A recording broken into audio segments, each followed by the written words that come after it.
Okay, चलो जी। क्या पढ़ रहे बेटा? उत्तर के विशाल मैदान के इफेक्ट पढ़ेंगे थोड़े से। तो आपका उत्तर का विशाल मैदान जो है, उत्तर का विशाल मैदान, इसकी कुछ महत्वपूर्ण बातें पढ़ने वाले हैं। इसकी कुछ महत्वपूर्ण बातें पढ़ने वाले हैं। किसकी? उत्तर के विशाल मैदान की। क्या हो गया? क्या कंफ्यूजिंग है कोई?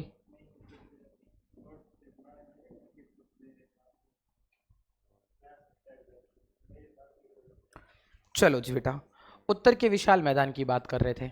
उत्तर के विशाल मैदान जो है उसका निर्माण पढ़ेंगे सबसे पहले। तो इसके कुछ महत्वपूर्ण तथ्य क्या लिखोगे नीचे? इसके क्या पढ़ेंगे अपन? महत्वपूर्ण महत्वपूर्ण तथ्य पढ़ेंगे। इसके इसके महत्वपूर्ण तथ्य पढ़ेंगे। और महत्वपूर्ण तथ्य का मतलब यह है कि इसकी जो सामान्य जानकारी है, इसके परिचय के संदर्भ में पढ़ेंगे। तो सबसे पहले आप लोगों को जानकारी होनी चाहिए कि भाई इसका निर्माण जो होता है वो निर्माण कैसे हुआ।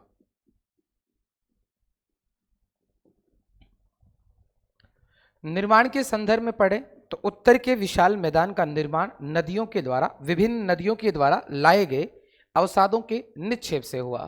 क्या लिखोगे? विभिन्न नदियों के द्वारा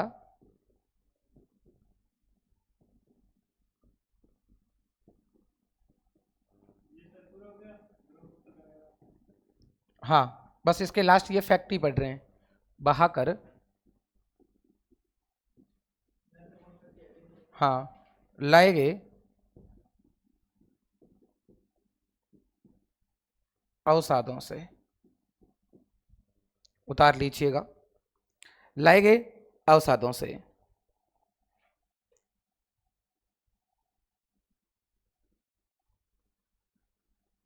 फिर उसके बाद में लिखो कि निर्माण का जो निर्माण हुआ है ना, उसकी अवधि कौन सी है, कौन सा काल है? तो क्या लिखोगे? निर्माण काल। इसका निर्माण हुआ तो उसका काल क्या है? प्लिस्टोसिन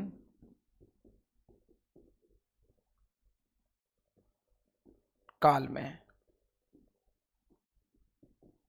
इसका निर्माण जो हुआ है वो कौन से काल में हुआ? प्लिस्टोसिन काल में। कौन से काल में हुआ? प्लिस्टोसिन काल में। क्षेत्रफल भी लिख दीजिएगा।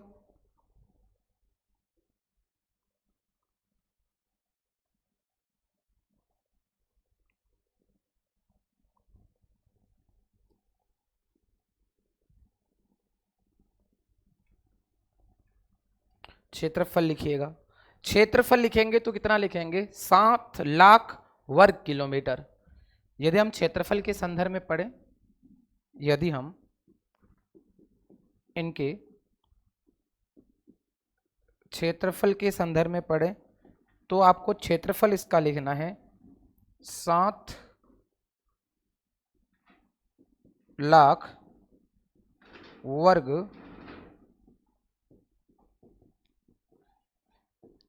किलोमीटर। फिर क्या लिखोगे अगला? उत्तर के विशाल मैदान की कुल लंबाई लिख दोगे 3200 किलोमीटर। फिर अगला पॉइंट होगा उत्तर के विशाल मैदान की भारत में लंबाई।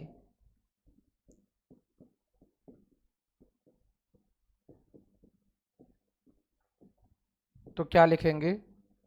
2500 किलोमीटर। कई जगह 2525 किलोमीटर भी लिखा हुआ है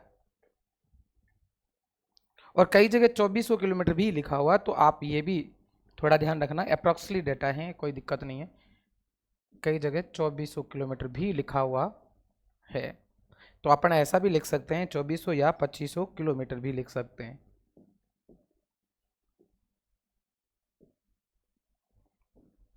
अगर 2400 लिखेंगे तो 2400 पहले लिखा जाएगा, फिर उसके बाद में 2500 लिखा जाएगा। 2400 या 2500 किलोमीटर हो जाएगा। उतार लीजिए। चौड़ाई की अगर बात करें तो 150 से लगभग 480 किलोमीटर इसकी चौड़ाई रहेगी।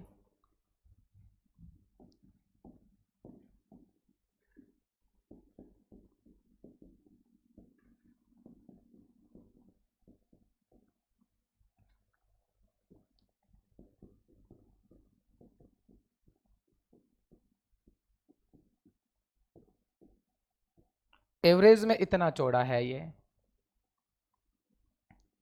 अगला देखिएगा, यदि हम गहराई के संदर्भ में बात करें तो गहराई इसकी लगभग 2000 किलोमीटर हो जाएगी। उतार लीजिए।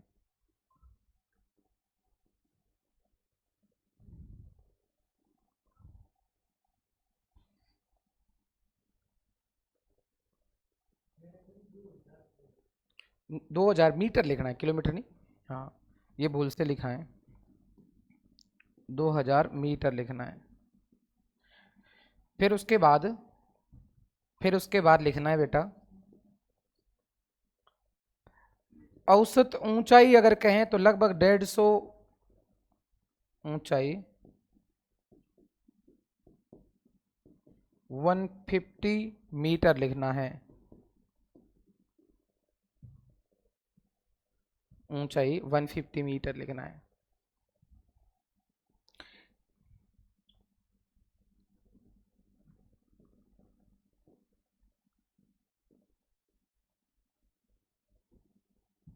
वन फिफ्टी से 250।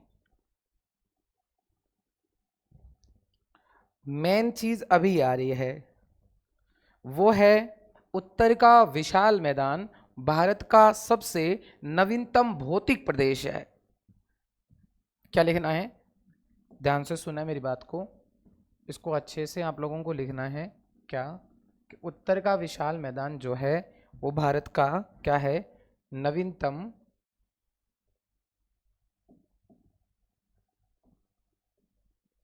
ओके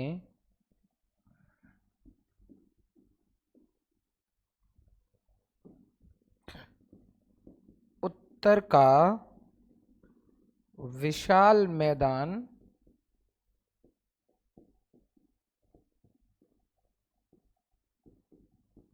भारत का नवीनतम भौतिक प्रदेश है। उत्तर का विशाल मैदान भारत का नवीनतम भौतिक प्रदेश है। ये बात आप लोगों को ध्यान होनी चाहिए। ये बात आप लोगों को ध्यान होनी चाहिए। नवीनतम भौतिक प्रदेश कौन सा है भारत का? तो ध्यान रखना, भारत का नवीनतम भौतिक प्रदेश कौन सा है? उत्तर का विशाल मैदान।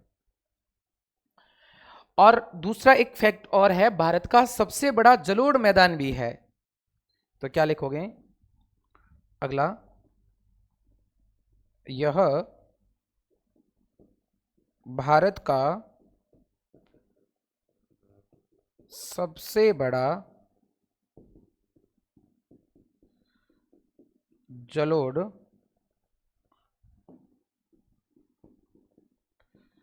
मैदान भी है।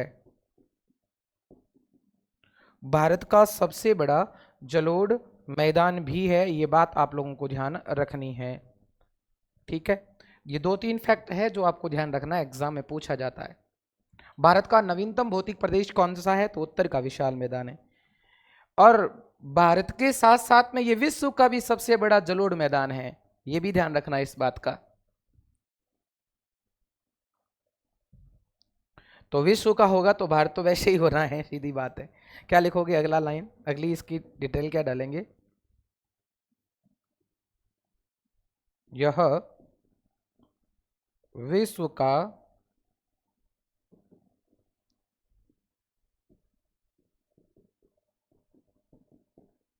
सबसे बड़ा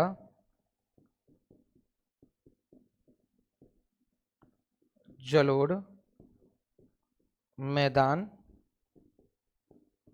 भी है। क्लियर बात है, ध्यान रखिएगा, इस बात को आप लोगों को ध्यान रखना है।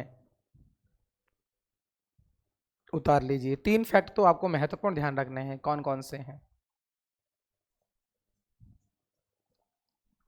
और अगर पूछा जाए आप लोगों से कि भारत का सबसे ज्यादा उपजाऊ भाग कौन सा है, तो भारत का सबसे ज्यादा उपजाऊ भौतिक प्रदेश उत्तर का विशाल मैदान है, जो कृषि के लिए क्या है, अत्यधिक उपयोगी माना जाता है। तो क्या लिखेंगे? भारत का सबसे उपजाऊ, एग्जाम में ये क्वेश्चन ऐसे बनेंगे, भौतिक प्रदेश। क्या लिखेंगे इसके अंदर बेटा? उत्तर का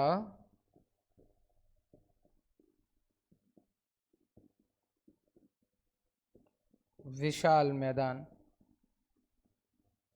ठीक है, और जो कृषि के लिए क्या माना जाता है, उपयोगी माना जाता है। कृषि के लिए क्या माना जाता है, उपयोगी माना जाता है। उतार लीजिए, फिर आगे बढ़ते हैं।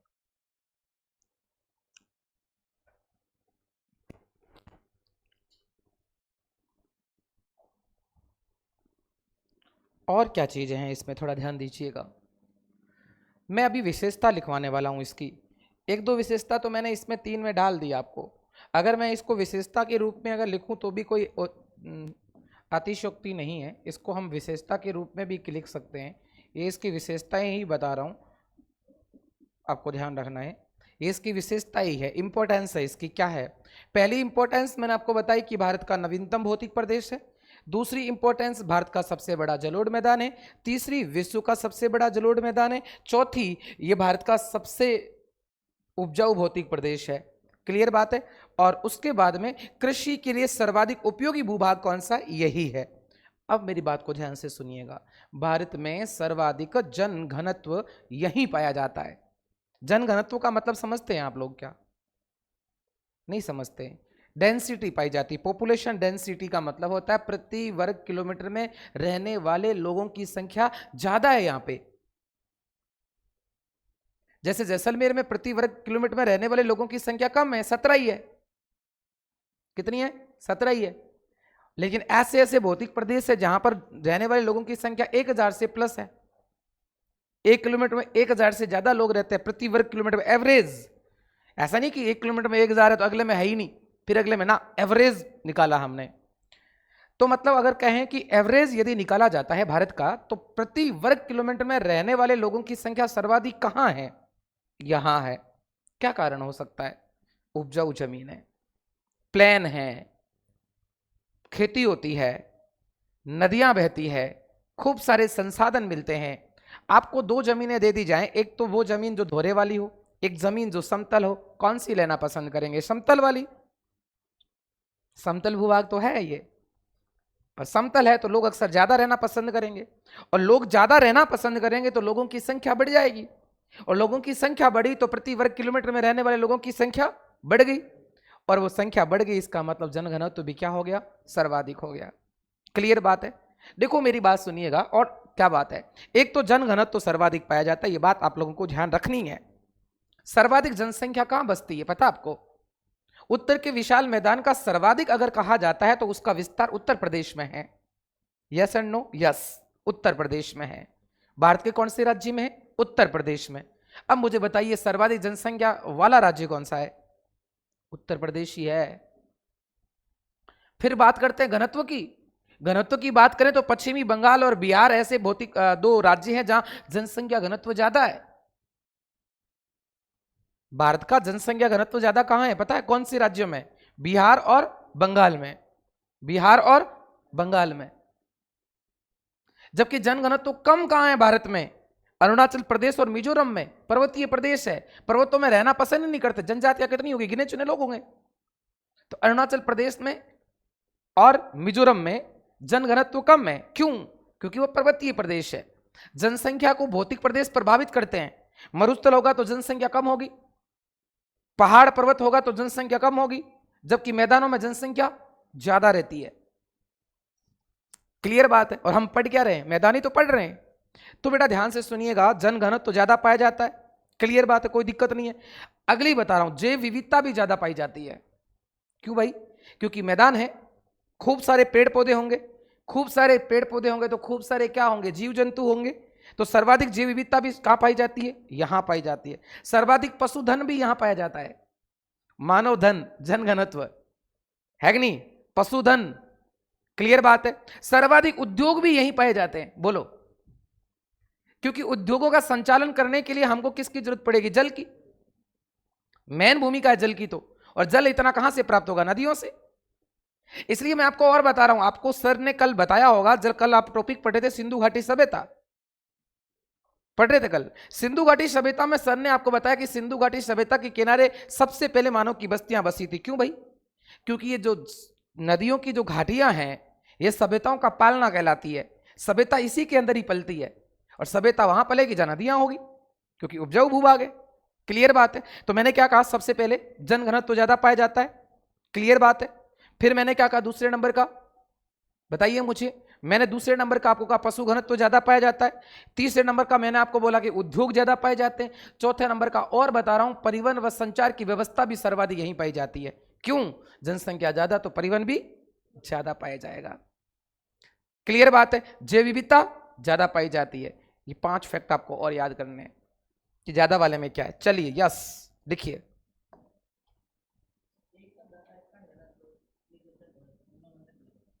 क्या होता है कण घनत्व? मैंने तो कण घनत्व सुना नहीं, किसमें पढ़ा है? वो अलग है बेटा। वो आप जो कह रहे हो ना, मुझे पता है, आप मृदा विज्ञान की बात कर रहे हैं। सही है ना। मृदा विज्ञान में तो कण जो होते हैं ना बारीक, उनका घनत्व माना जाता है, डेंसिटी, जो मृदा प्रोफाइल पढ़ते हैं ना, उसके अंदर हम तो सिर्फ वो बात कर रहे हैं ऊपर वाली, अंदर की बात ही नहीं कर रहे हैं हम लोग। अब आप जो कह रहे हो ना, वैसे के वैसे पशु घनत्व भी होता है, पेड़ पौधों का घनत्व भी होता है, बहुत सबका। मतलब घनत्व का मतलब डेंसिटी है और कुछ नहीं है। हम लोग घनत्व का मतलब क्या पढ़ते हैं कि भाई उस क्षेत्रफल में कितना कितना जो है पदार्थ है। सही है ना। तो हम लोग यही बात कर रहे हैं कि जन घनत्व का मतलब यही होता है कि प्रति वर्ग किलोमीटर में एवरेज कितने लोग रहते हैं, बस यही है और कुछ नहीं है। क्लियर। चलिए जी, यस अगला लेते हैं। विशेषताओं का अगले दौर की बात करें, हम लोग विशेषता ही पढ़ रहे थे, आपको वापस लिखने की जरूरत नहीं है, मैं लिख लेता हूं। विशेषताओं में आप लोगों को लिखना है यहां सर्वाधिक जनघनत्व पाया जाता है। यहां सर्वाधिक क्या पाया जाता है, जनघनत्व पाया जाता है। यहां सर्वाधिक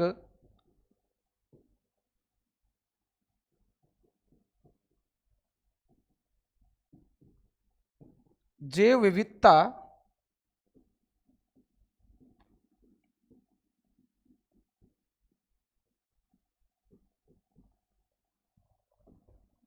पाई जाती है। अगला लिखिएगा, सीधा लिखो।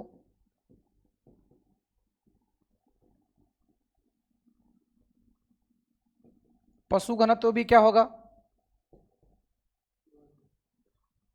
क्लियर बात है। अच्छा, औद्योगिक विस्तार भी क्या होगा,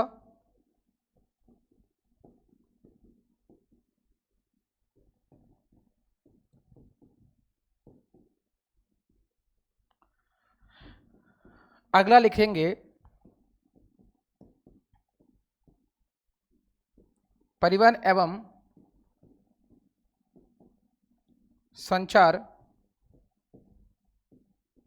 व्यवस्था भी क्या पाई जाएगी, अत्यधिक या सर्वाधिक।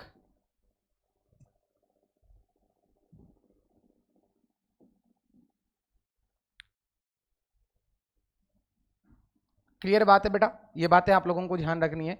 जन घनत्व, जीव विविधता सर्वाधिक, पशु घनत्व है, उद्योग भी सर्वाधिक यहाँ पाए जाएंगे, परिवहन व संचार की व्यवस्था भी सर्वाधिक यहीं होगी। यह है इसके बारे में विशेषताएं, उतार लीजिएगा। फिर आगे पढ़ते हैं।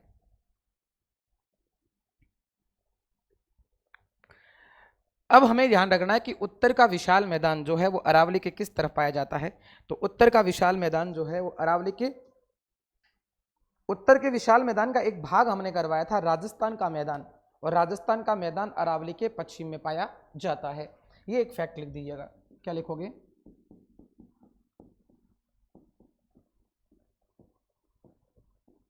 राजस्थान का मैदान अरावली के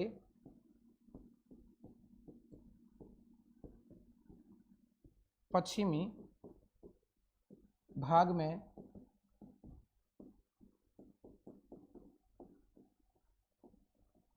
इसकी मुख्य नदी कौन सी होगी बताइए मुझे?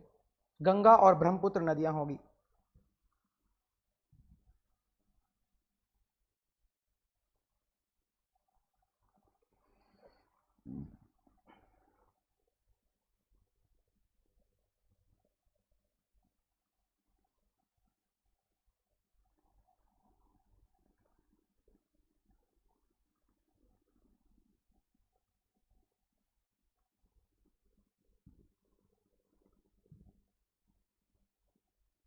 ओके, क्लियर है।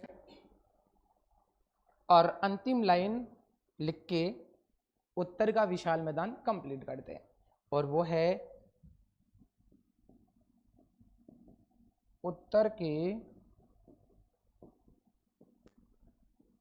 विशाल मैदान में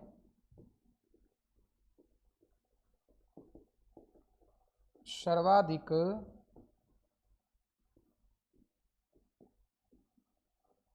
उत्पादकता पाई